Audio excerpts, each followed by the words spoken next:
This week, tech watches Wimbledon, restores voices, floats above London, and makes a lovely stir-fry.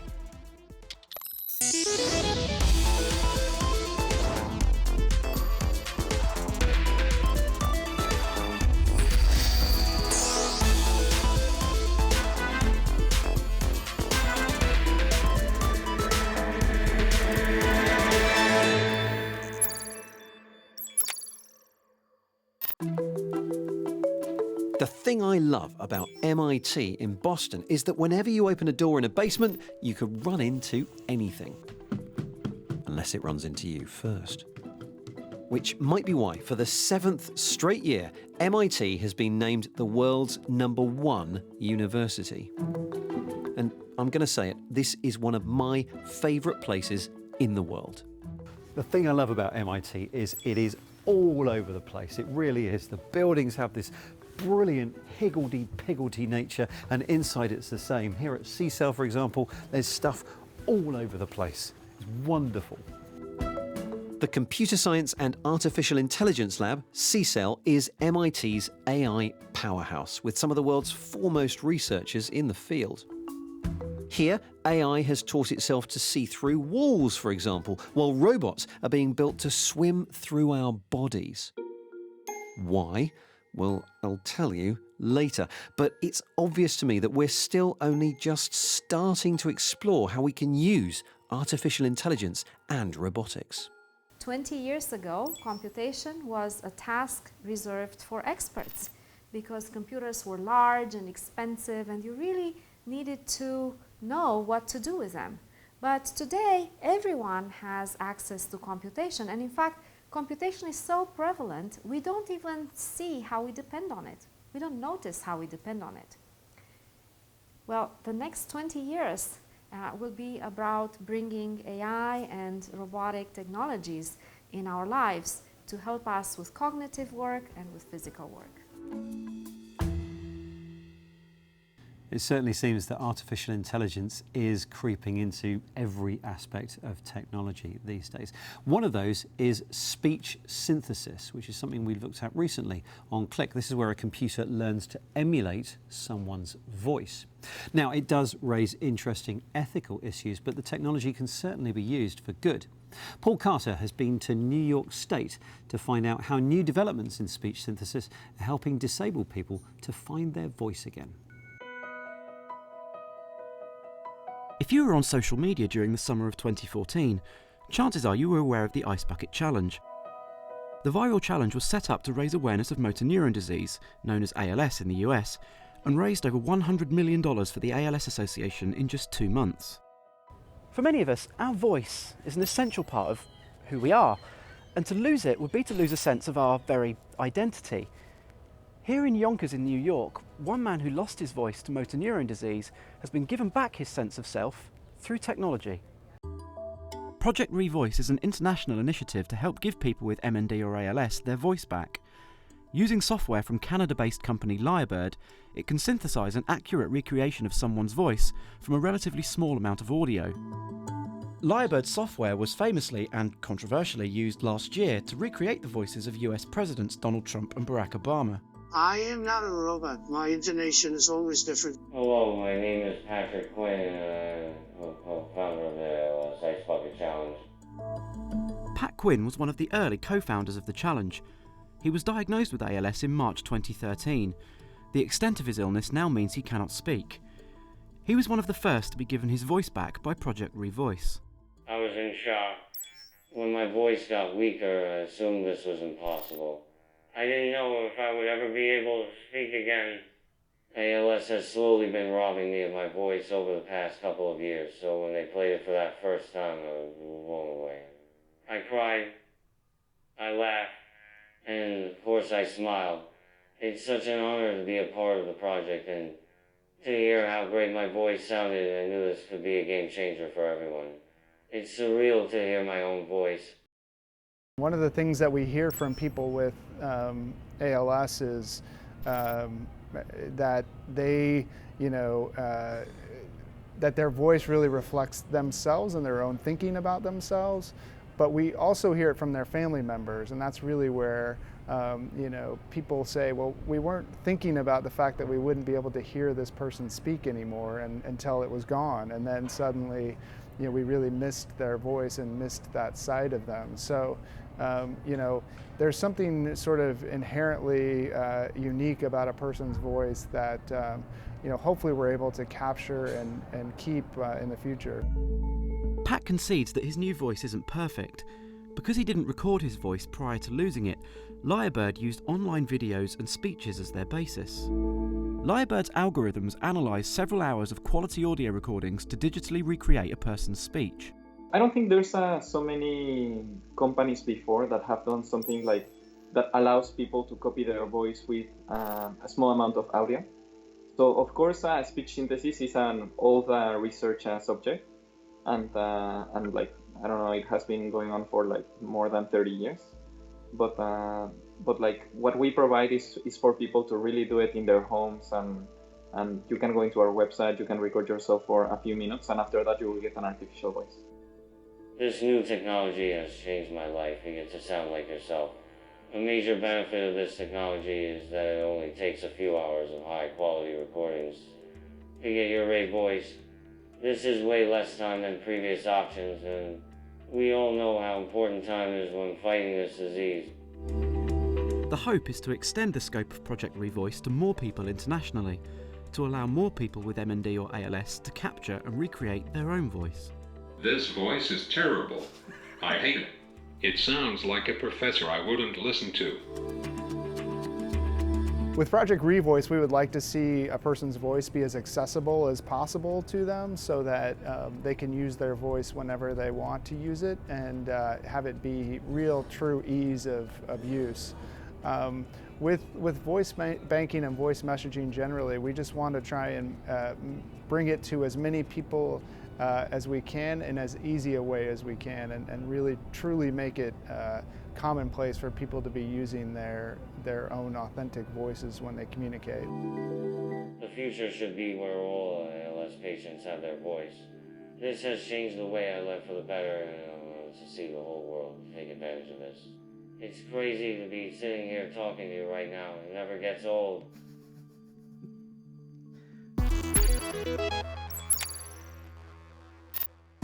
Hello and welcome to the Week in Tech. It was the week that a security researcher discovered that wearing Juggalo-style clown makeup could fool some facial recognition systems.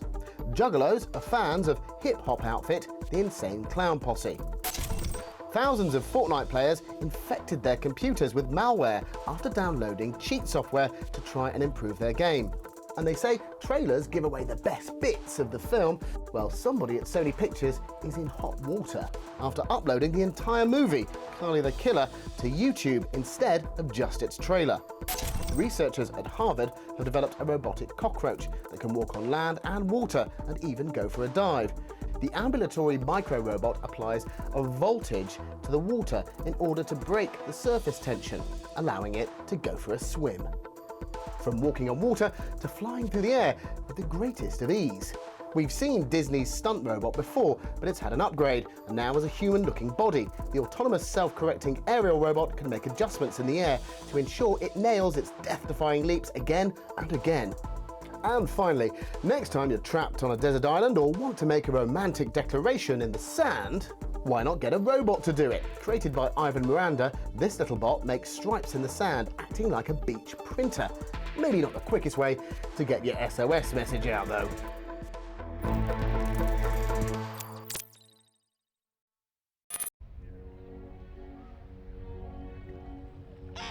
Bringing art to the masses through technology is something many have tried to achieve over the past few years.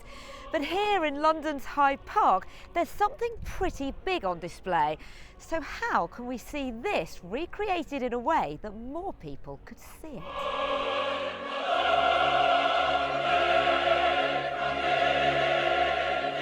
This is Christo and Jean-Claude's The Mastaba, the name being a type of ancient Egyptian tomb, meaning eternal house. This one, though, is only temporary, made up of 7,506 barrels and weighing 600 tonne. If you're here, you can't exactly miss it. But for those who aren't in the vicinity, being able to enjoy this, or just want to be able to see it from all angles, in the day or in nighttime light, well, you could do with one of these. A Google Cardboard version provides a basic look around the installation, but a fuller experience is possible using the Htc Vive or Steam. Well, I've come indoors to do this, firstly because it doesn't matter where I am, and secondly because I need a good Wi-Fi connection. So, let's go. I can get up to 5 metres away, I believe. Now it's time to start flying. Okay, that's impressive. Where you see over the other side, it's quiet. No one in the park today. It's dead. The nighttime view is still a work in progress, but I did get to see the subtle shadows and colours that change throughout the day. Now, I'm no stranger to a spot of VR, but from an art perspective, I'd like a second opinion. And let's see if I can go over the top. It is wonderful to do this. Woo! It is a fantastic aerial view. Trouble is, you get a bit tourist London, you start looking at the London skyline. It is slightly eerie that there don't seem to be any people in the park at all.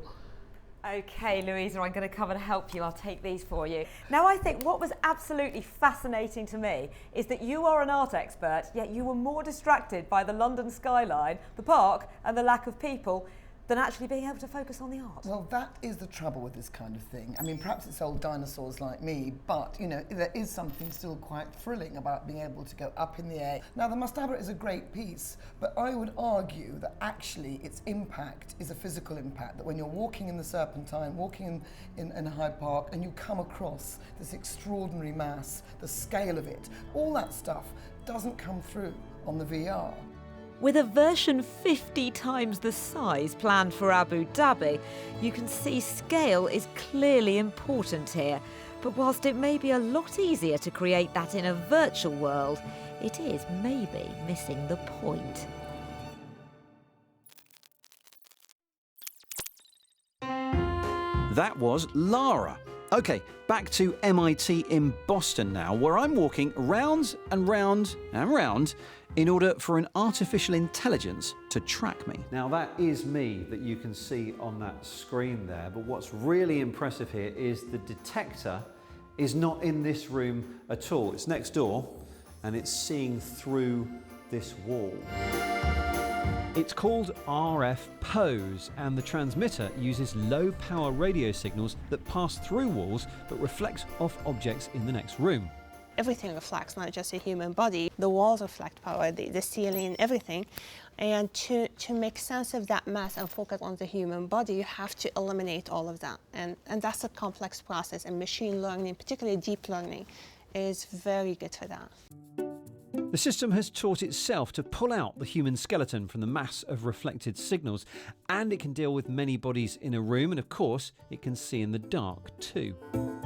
Professor Katabi would like this to be used for healthcare as a way of checking on elderly patients without capturing any sensitive personal information or any actual images. And in fact, the software is so sensitive it can even detect heartbeats.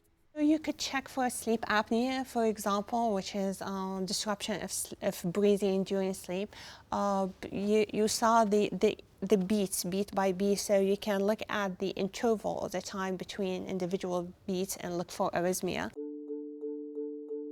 I have to say though, on this trip to Boston, I've noticed an interesting theme, an acceptance that artificial intelligence has its limits. The team behind the self-balancing cheetah robot want to fit it with human-controlled arms because AI is not up to the job of opening doors and manipulating objects, not yet anyway. And a completely different piece of research is also eschewing AI altogether. This is an idea which hopes to block emails containing bullying, harassment and hate. So what's interesting is here we are in the artificial intelligence department, but you're basically saying AI is not cut out for this and we're going to go back to humans again. Yeah, I mean, from talking to people who deal with harassment, we found that harassment is really contextual. It's really personalized often to the person who's getting harassed, because oftentimes the person who's harassing them is sometimes using something that they know about that person to harass them. And so we think that something like AI isn't going to be able to cover all the many ways that people are getting harassed, and in fact, people might be adversarially trying to get around the things that a model might be learning. They'll have sort of a very innocuous title for the email, and maybe their harassment will be kind of hidden near the bottom, and that way you have to go and read it. It's an idea called Squadbox, and its aim is to use not a computer, but your friends to spot and manage harassing emails. The idea is simple. Your messages are intercepted and redirected to a squad of moderators that you've chosen, and who will probably understand what is personally offensive to you, even if it doesn't contain the obvious keywords.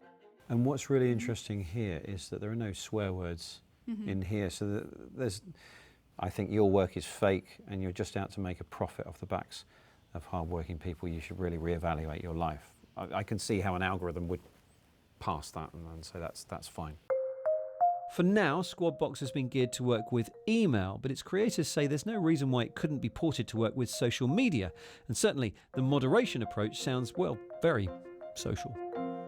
CSAIL is also at the forefront of robotics, building machines in shapes and sizes that challenge our very idea of what a robot is. Primer, the so-called superhero robot, picks up different outfits or mini exoskeletons, depending on what it needs to do. Off he goes. Oh, it's like a really cool dying moth. For long journeys, it can roll up into a wheel.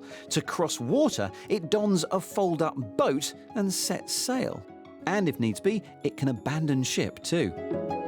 The tiny transformer can even strap on a pair of wings and glide off into the future.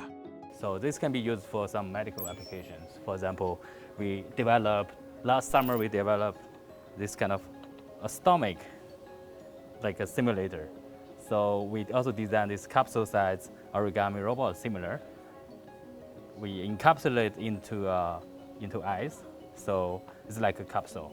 So it will deploy inside your stomach. So it will melt in the stomach? Yes, exactly. Then we can use the electronic magnetic field or just MRI to move this little robotic pill to move to some point they want to deploy the drugs or want to remove some, for example, a battery or something from your stomach. Foreign object Yeah. swallowed. Yeah.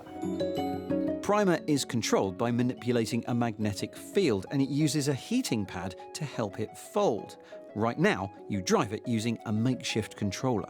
You can play. Can I play? Yeah, just. Oh, this is like really cute. So what might this be used for in the future then? We can use this for the space exploration. So you can launch out, send out a stack of the different exoskeleton to Mars, right? Then use one single robot to achieve different missions. Elsewhere in the lab, here's an experiment in origami-inspired robotic muscles that can lift 1,000 times their own weight. It's just the same vacuum as the culinary at home. I'm going to break my scapula. Last week, you'll remember this robot, which followed me around collecting my tennis balls as I prepared for Wimbledon. Well, sadly, I didn't quite make the draw, but it turns out Jen Copestake did. Yes, Ben, it's a beautiful day here at Wimbledon where we're checking out all of the technology behind the tennis tradition.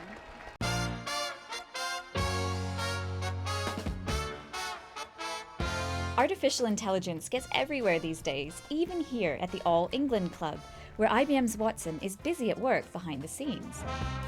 We're going to see 3 ways AI is being utilized at the tournament for content creators, players, and fans. First, content creation. So where are we right now? So we're in the Bowser Broadcast Centre, and the room's on our right-hand side of what we affectionately refer to as the bunkers. Is there any chance of running into Roger Federer down here? There might be in the media restaurant just around the corner. Watson's incredible data processing power is being used to create highlight reels with no human involvement. It's listening to the noise of the crowd.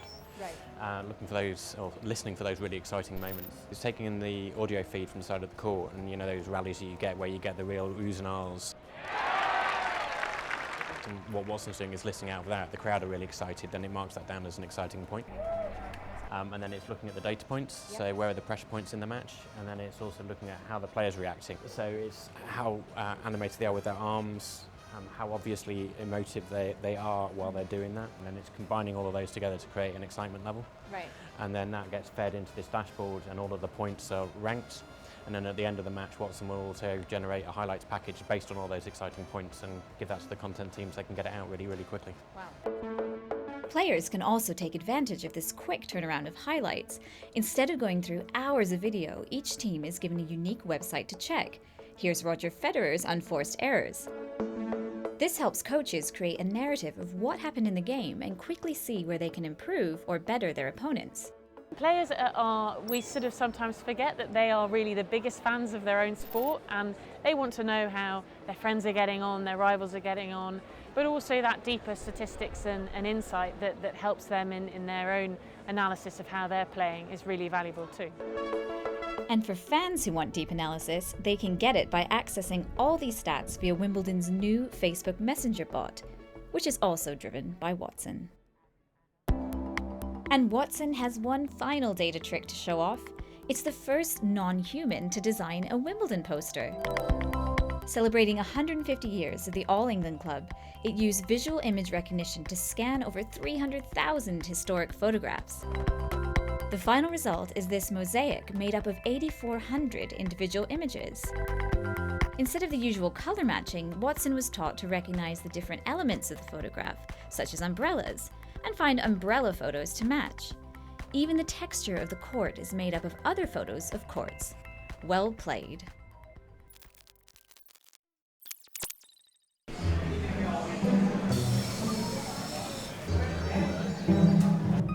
That was Jen at Wimbledon, and back in Boston, my robot tour has left me hungry for more, and the Spice restaurant is where I'm going to feed my need. Touch screens take the orders, robots cook the meals, and the humans are relegated to the sauce stations. Indian or chicken and rice, time. An orange delivery box zips up and down a track, transporting ingredients and dropping them into 7 specially designed spinning pans. They toss the food, keeping a constant temperature via an induction plate on the pan's side. The only thing letting down this computerized cohort of wok wielders is arguably the people in charge of delivery. I haven't called my name out yet. Is that supposed to happen? Ah, it's there all along, look at that. Was I supposed to get a drink with my order? Okay, right, thanks. The concept is the brainchild of the Spice Boys, 4 MIT grads who spotted a gap in this investor-filled tech town. Early on, the very first prototype, very first idea of the design was about 3.5 years ago. One of the key things that we made sure to pay attention to while designing this was, it's a food robot, it has to handle food. And food is so unique. It comes in all different shapes, sizes, and textures. So one of the key focuses was to design all of this equipment where it handled the food very gently, preserve the quality, and really preserve the integrity of the food while being able to just use the wide variety of food that you see on our menu. Now, this is obviously only suited for stir fries and maybe other dishes where everything is cooked together and presentation isn't an issue. If you want a steak, dauphinoise potatoes, and a drizzle of red wine jus, well, you're going to need a completely different robot. Well, that's it from this robot restaurant, and that's the end of our US trip for this time. Hope you've enjoyed it, and you can see more from us on Facebook and Twitter at BBC Click throughout the week. Thanks for watching, and would you like some ale with that?